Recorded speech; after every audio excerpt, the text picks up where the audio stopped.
Salam Bapak Ibu, selamat datang dan selamat beribadah. Kita memasuki saat teduh, mari kita persiapkan hati dan pikiran kita berdoa dalam hati kita masing-masing.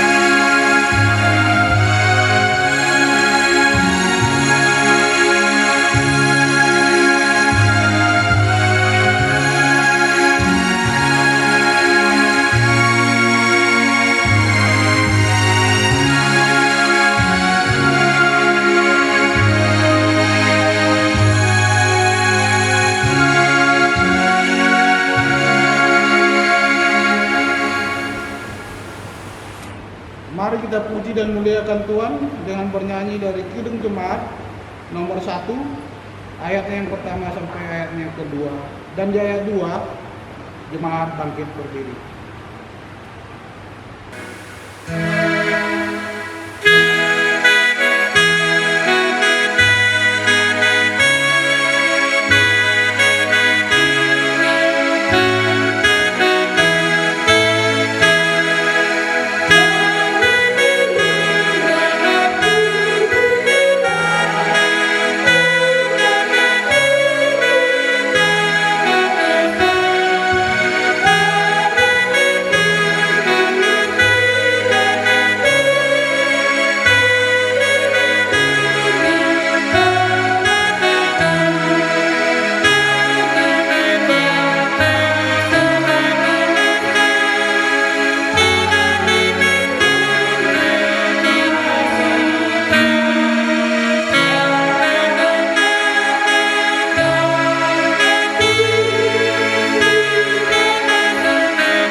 Mana lagi?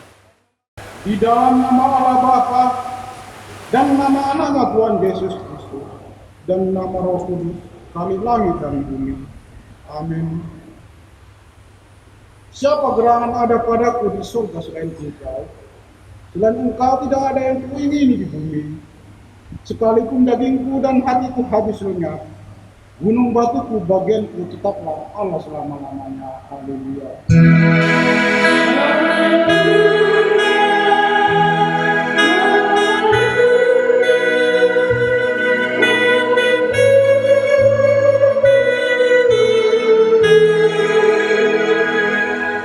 Mari kita berdoa. Ya Tuhan Allah Bapa kami yang di surga, kami mohon kepadamu, berikanlah Roh-Mu yang kudus di dalam hati kami, biarlah tetap tinggal di dalam hati kami kasih dan kebenaran-Mu yang telah dikerjakan oleh Anak-Mu Yesus Tuhan kami.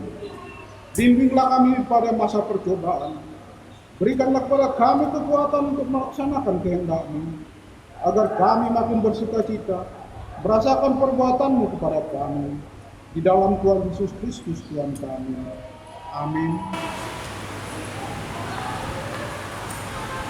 Mari kita bernyanyi dari pelengkap Kidung Jemaat nomor 8, ayatnya yang kedua dan ayatnya yang keempat.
Bapak, Ibu, saudara-saudara yang terkasih dalam Kristus Yesus, marilah kita buka Alkitab kita.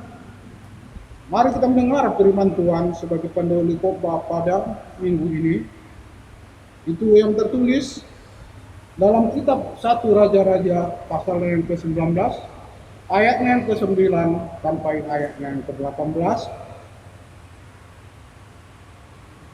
Saya membacakan untuk kita semua, Bapak Ibu mengikutinya dalam hati masing-masing.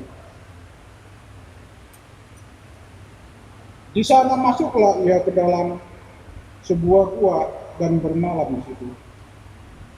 Maka firman Tuhan datang kepadanya demikian, apakah kerjamu di sini, hai Elia? Jawabnya, aku bekerja segek-geknya bagi Tuhan Allah semesta alam. Karena orang Israel meninggalkan perjanjiannya, meruntuhkan mesbah-mesbahmu, dan membunuh nabi-nabimu dengan pedang. Hanya aku seorang dirilah yang masih hidup, dan mereka ingin mencabut nyawaku. Lalu firman-Nya, keluarlah dan berdiri di atas gunung itu di hadapan Tuhan. Maka Tuhan lalu angin besar dan kuat dan membelah gunung-gunung dan memecahkan bukit-bukit batu mendahului Tuhan. Tapi tidak ada Tuhan dalam angin itu. Dan sesudah angin itu datanglah gempa, tapi tidak ada Tuhan dalam gempa itu. Dan sesudah gempa itu datanglah api, tetapi tidak ada Tuhan dalam api itu. Dan sesudah api itu datanglah bunyi angin sepoi-sepoi biasa. Segera sesudah Elia mendengarnya, ia menyelubungi mukanya dengan jubahnya, lalu pergi keluar dan berdiri di pintu gua itu. Maka datanglah suara kepadanya yang berbunyi, apakah kerjamu di sini, hai Elia? Jawabnya, aku bekerja sejak-jaknya bagi Tuhan Allah semesta alam, karena orang Israel meninggalkan perjanjiannya, meruntuhkan mesbah-mesbahmu, dan membunuh nabi-nabimu dengan pedang. Hanya aku seorang diri yang masih hidup, dan mereka ingin mencabut nyawaku. Firman Tuhan kepadanya, pergilah, kembalilah ke jalanmu, melalui padang gurun ke Damsyik, dan setelah engkau sampai, engkau harus mengurapi Hazael menjadi raja atas Aram. Juga Jehu cucu Nimsi haruslah kuurapi menjadi raja di Israel. Dan Elisa bin Shafat dari Abel Meholah harus kau urapi menjadi menggantikan engkau. Maka siapa yang terluput dari pedang Hazael akan dibunuh oleh Yehu, dan siapa yang terluput dari pedang Yehu akan dibunuh oleh Elisa. Tetapi aku akan meninggalkan 7.000 orang Israel, yakni semua orang yang tidak sujud menyembah Bapa dan mulutnya tidak mencium. Amin. Berbahagialah orang-orang yang mendengar firman Allah yang menghayati serta mengamalkannya di kehidupannya hari lepas hari. Amin. Mari kita puji dan muliakan Tuhan dari Kidung Jemaat nomor 377, ayatnya yang ketiga dan ayatnya yang keempat.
Tuhan memandang ke bawah dari surga kepada anak-anak manusia.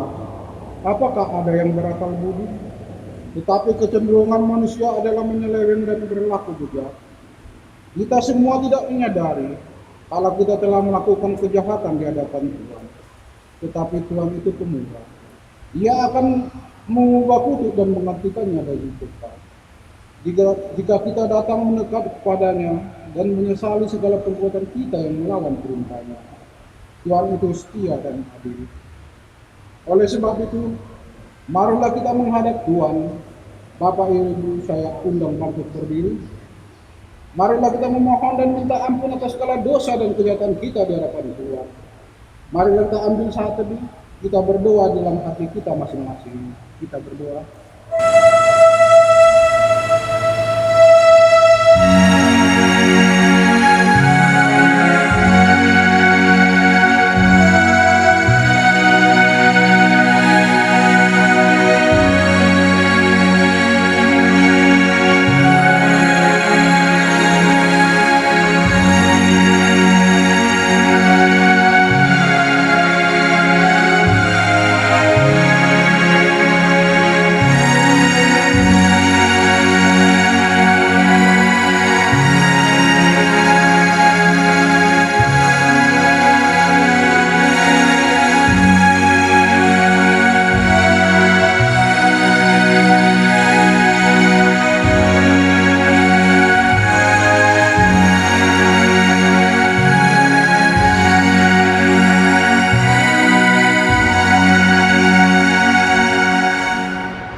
Marilah kita satukan doa kita.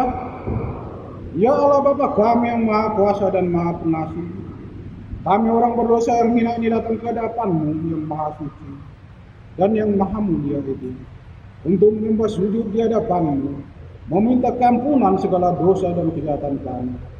Karena tiadalah kebenaran dalam diri kami, dan kami senantiasa menyimpang dari jalan-Mu serta melanggar hukum-Mu. Kami tiada memuliakan nama-Mu dari segenap jiwa dan raga kami. Dan saudara-saudara kami tiada kami kasihi seperti diri kami sendiri. Oleh karena itu, wajarlah kami kena murka-Mu dan terkutuk selama-lamanya. Tetapi sekarang kami datang dengan segala kerendahan hati kami minta ampun kepada-Mu dan meminta belas kasihan-Mu. Tolong dan kasihanilah kami. Ampunilah segala dosa kami itu, dan berilah kami kekuatan untuk melawan segala kejahatan, agar kami senantiasa hidup di bawah naungan kasih Yesus Kristus Tuhan kami. Amin. Janji Tuhan tentang pengampunan dosa. Demikianlah firman Tuhan. Hanya sesaat lamanya aku meninggalkan engkau, tetapi karena kasih sayang yang besar aku mengambil engkau kembali. Dalam murka yang meluap aku telah menyembunyikan wajahku terhadap engkau sesaat lamanya. Tetapi dalam kasih setia abadi, aku telah mengasihani engkau. Segala kemuliaan bagi Allah di tempat yang maha tinggi. Mari kita bernyanyi. dari Kidung Jemaat nomor 260 ayatnya yang ketiga.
Bapak, Ibu, saudara-saudara yang terkasih dalam Kristus Yesus, marilah kita mendengar hukum Taurat yang kelima sampai hukumnya yang ke-10. Demikianlah hukumnya. Hukum yang kelima, hormatilah orang tuamu, agar engkau berbahagia dan lanjut umurmu di bumi yang diberikan Allah kepadamu. Hukum yang ke-6, jangan engkau membunuh. Hukum yang ke-7, jangan engkau berzina. Hukum yang ke-8, jangan engkau mencuri. Hukum yang ke-9, jangan engkau berdusta. Hukum yang ke-10, jangan engkau bersikap loba dan tamak akan rumah sesamamu manusia, akan istrinya, pembantunya laki-laki maupun perempuan, ternaknya, dan segala sesuatu milik mereka. Demikianlah hukum Tuhan. Marilah kita meminta kekuatan daripada Tuhan. Ya Allah Bapa kami, berilah kami kekuatan untuk melakukan sesuai dengan hukum-Mu. Amin.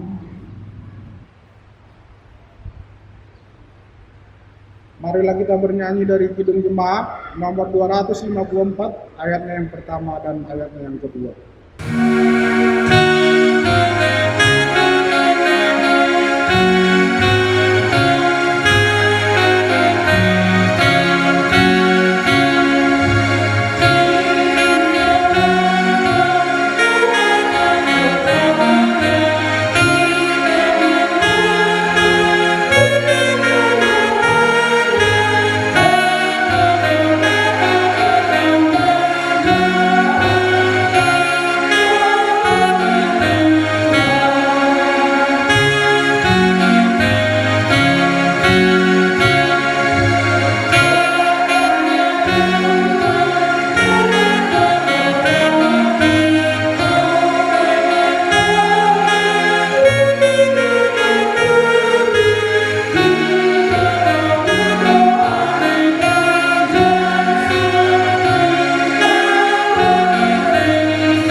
Bapak, Ibu, saudara terkasih dalam Kristus Yesus, kami undang bangkit berdiri. Marilah kita bersaksi dan mengikrarkan pengakuan iman kita bersama jemaat pada segala abad di seluruh dunia ini. Aku percaya kepada Allah Bapa yang Maha Kuasa, Khalik langit dan bumi. Aku percaya pada Yesus Kristus, Anaknya yang tunggal Tuhan kita, yang dikandung daripada Roh Kudus, lahir dari anak darah Maria, yang menderita di bawah pemerintahan Pontius Pilatus, disalibkan, mati dan dikuburkan, turun ke dalam kerajaan maut pada hari yang ketiga, bangkit pula dari antara orang mati, naik ke surga, duduk di sebelah kanan Allah Bapa yang Maha Kuasa, dan akan datang dari sana untuk menghakimi orang yang hidup dan mati.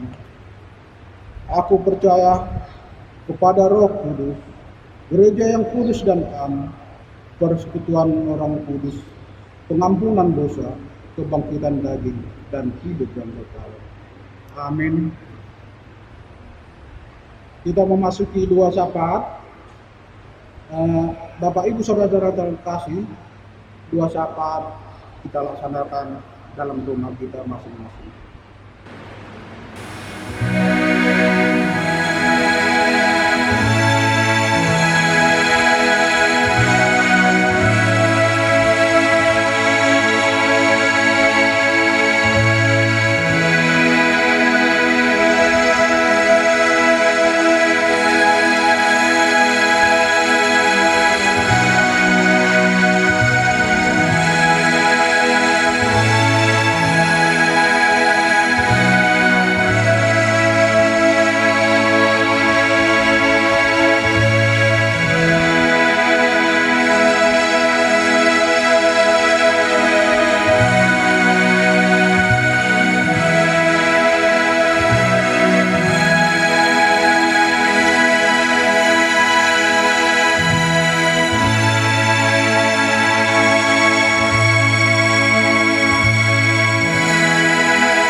Marilah kita sambut taburan firman Tuhan dengan bernyanyi dari Kidung Jemaat nomor 53 ayat 1 dan sampai ayatnya yang kedua.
Marilah kita berdoa.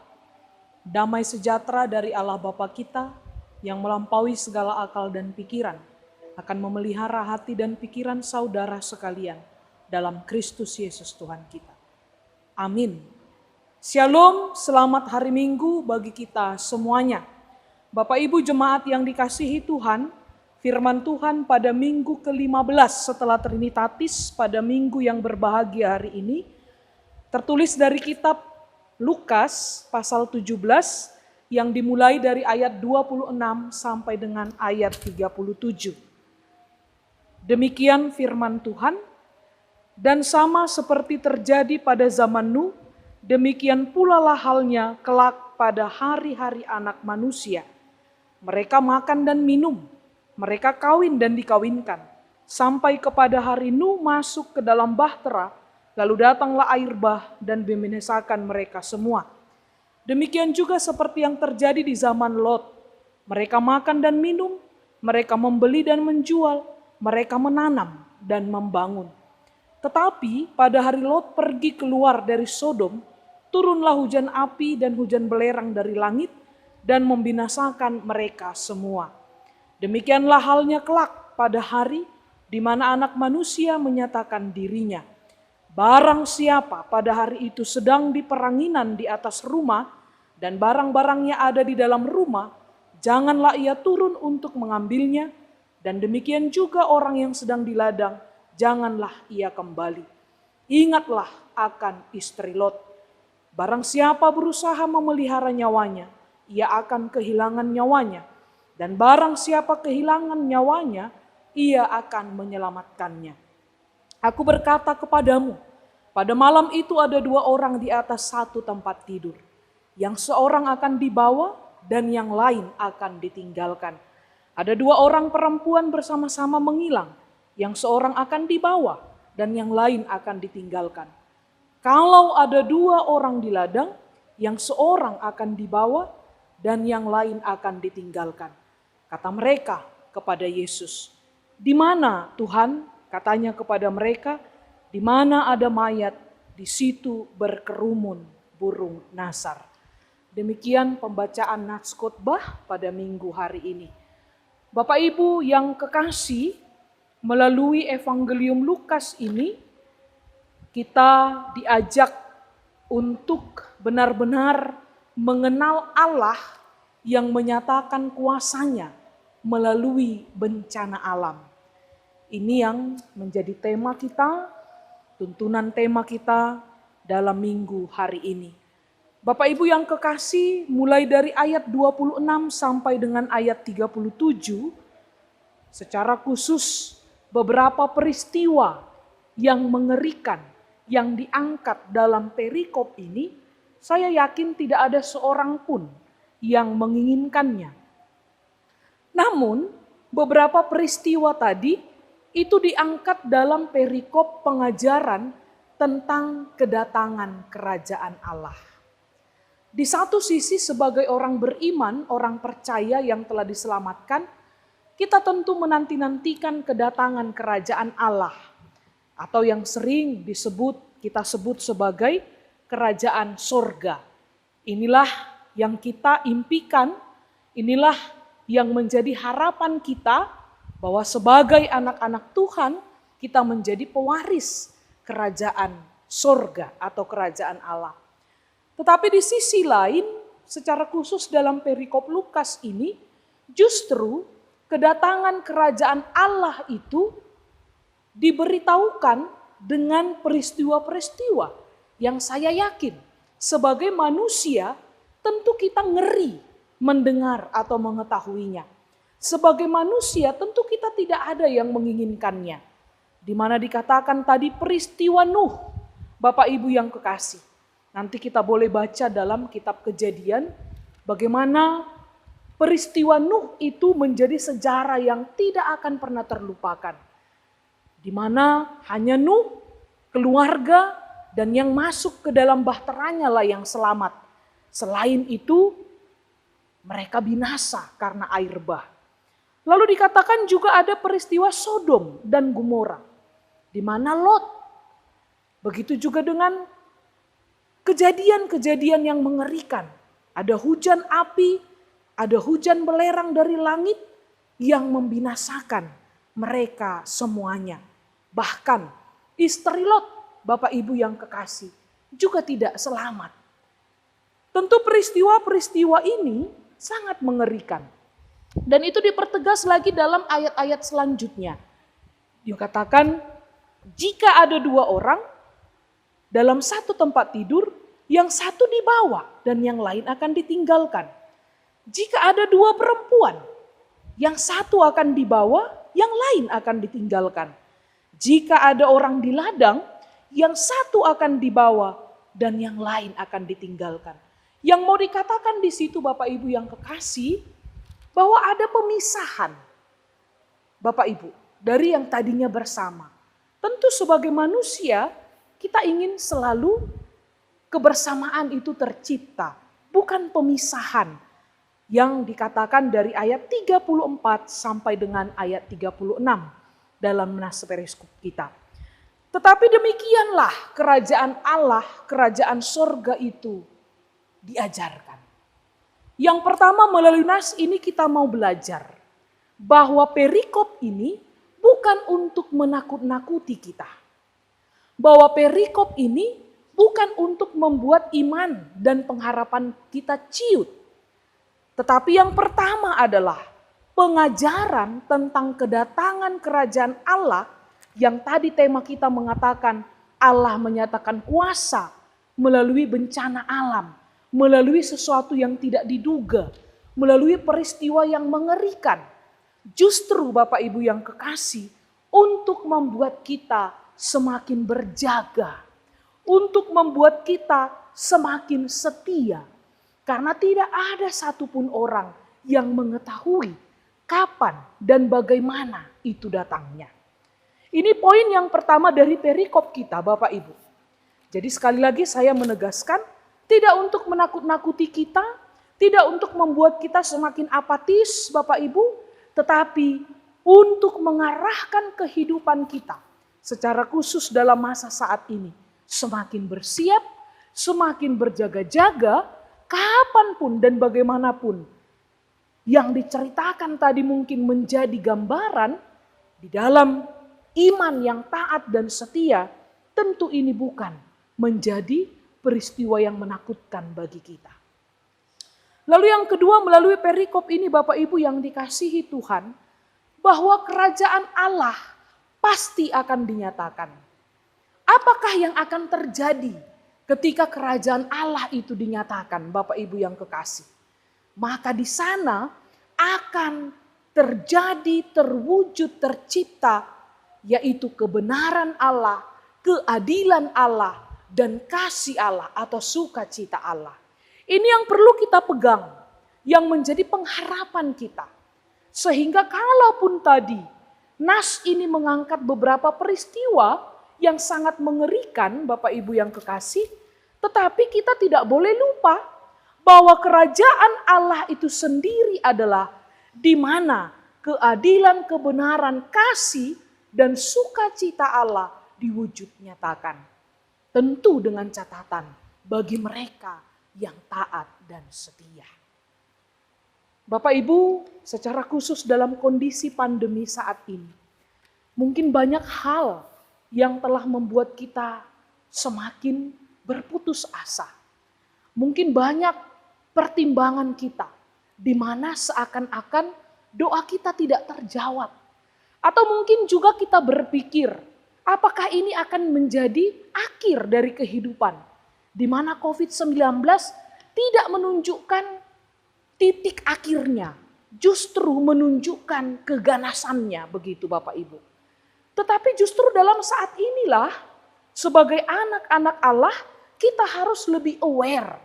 Kita harus lebih bersiap dan berjaga-jaga dalam iman dan pengharapan kita. Apakah kelak ketika dunia ini akan berakhir, kita akan tampil sebagai anak-anak Allah yang menang? Atau justru ketakutan, kekhawatiran, keraguan-raguan yang ada dalam hidup kita justru membuat kita kehilangan pengharapan. Untuk itu Bapak Ibu yang dikasihi Tuhan, mari kita memastikan bahwa bagian kita adalah sebagai pewaris kerajaan Allah. Itu adalah janji Allah bagi kita. Nah untuk itu kehidupan saat ini adalah kehidupan yang harus kita persiapkan. Supaya kelak kita menjadi layak, menjadi anak-anak Allah yang adalah pewaris dari kerajaannya. Jadi jemaat yang dikasihi Tuhan, biarlah berdasarkan firman Allah, kita semakin diteguhkan untuk tetap diam, tinggal, dan teguh percaya dalam iman kita, di mana Kristus telah menebus kita dan tidak ada lagi hal yang dapat memisahkan kita dari kasih Kristus. Tetapi kita tetap dilayakkan untuk menjadi anak-anak penerima janji. pewaris kerajaan Allah. Amin, kita berdoa. Terpujilah Engkau Allah Bapa di dalam surga. Kasih setia Tuhan yang tidak pernah berkesudahan di dalam kehidupan kami. Ajarkan kami Tuhan, supaya kehidupan kami setiap hari senantiasa berjalan di dalam kehendak Tuhan. Ajari kami untuk tidak lengah, untuk tidak lupa bahwa dunia ini akan berjalan pada kesudahannya. Untuk itu Tuhan, biarlah iman dan pengharapan kami tetap teguh. Apapun tantangan, rintangan, ancaman dalam hidupan kami saat ini, kami senantiasa mengandalkan Tuhan, bahwa Tuhanlah sumber kekuatan pertolongan kami. Iman yang taat, iman yang setia, inilah yang benar-benar menjadi dasar kami untuk menjadi pewaris kerajaan surga. Terima kasih Bapa dalam surga. Berkati seluruh jemaat-Mu yang beribadah pada minggu hari ini. Tuhan jauhkan dari segala sakit penyakit. Tuhan yang senantiasa memberkati kehidupan keluarga lepas keluarga. Terima kasih Bapa dalam surga, dalam nama Yesus kami berdoa. Amin. Mari kita aminkan taburan firman Tuhan dan mempersiapkan hati dan pikiran kita di dalam pengumpulan persembahan. Mari kita bernyanyi dari Kidung Jemaat nomor 329, ayatnya yang kedua dan ayatnya yang keempat.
Firman Tuhan untuk membekali kita untuk bisa memserahkan persembahan kita ialah kitab yang tertulis dalam Mazmur pasalnya yang ke-50 ayatnya yang ke-14. Demikian firman Tuhan. Persembahkanlah syukur sebagai korban kepada Allah dan bayarlah nasarmu kepada yang Maha Tinggi. Amin. Mari kita kumpulkan persembahan kita dengan penuh sukacita.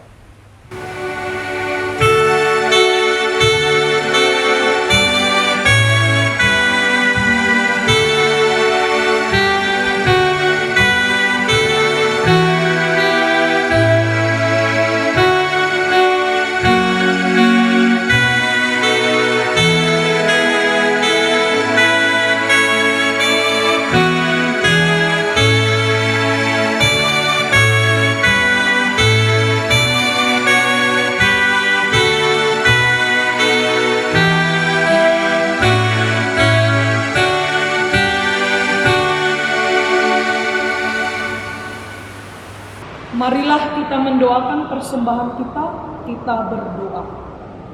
Ya Allah, Bapa kami yang di surga, kami mengaku dengan setulus hati, Engkaulah sumber segala berkat dan karunia. Di sini kami memberikan persembahan syukur kami kepadamu. terimalah persembahan umat-Mu dan berkatilah menjadi alat kesaksian, persekutuan, dan pelayanan jemaat-Mu ini. Jadikanlah hidup kami persembahan yang berkenan kepadamu, dan pakailah hidup kami untuk turut menghadirkan tanda-tanda kerajaan-Mu di seluruh dunia ini, kasih, keadilan, damai sejahtera, dan sukacita. Bukalah hati kami oleh Roh Kudus-Mu, agar kami senantiasa mengucapkan syukur kepadamu, di dalam nama Yesus Kristus Tuhan kami. Amin.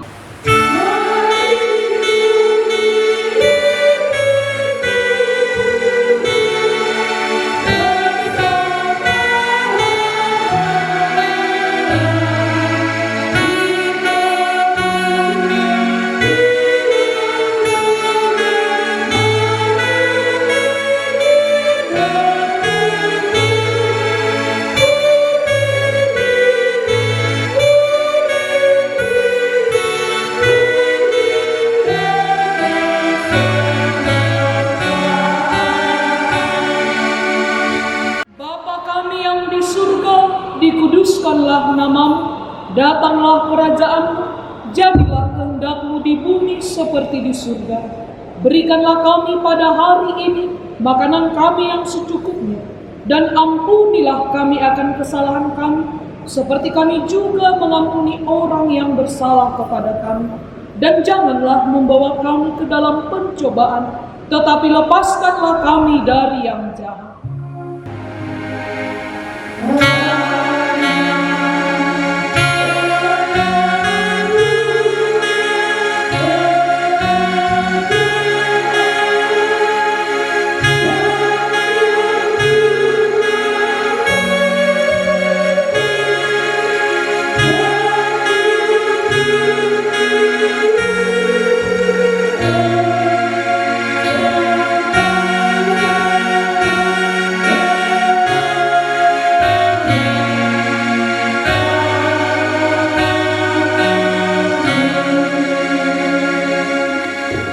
Jemaat yang dikasihi Tuhan, tetaplah lakukan firman Tuhan di dalam kehidupanmu, teguhlah di dalam iman dan pengharapanmu, terimalah berkat Allah.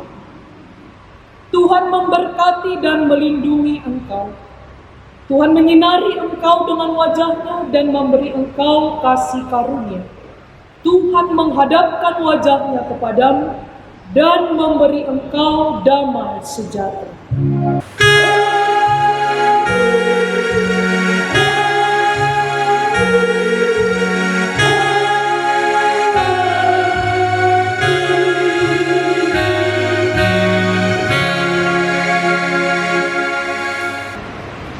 Selamat hari Minggu, Shalom bagi kita semuanya. Tuhan Yesus memberkati.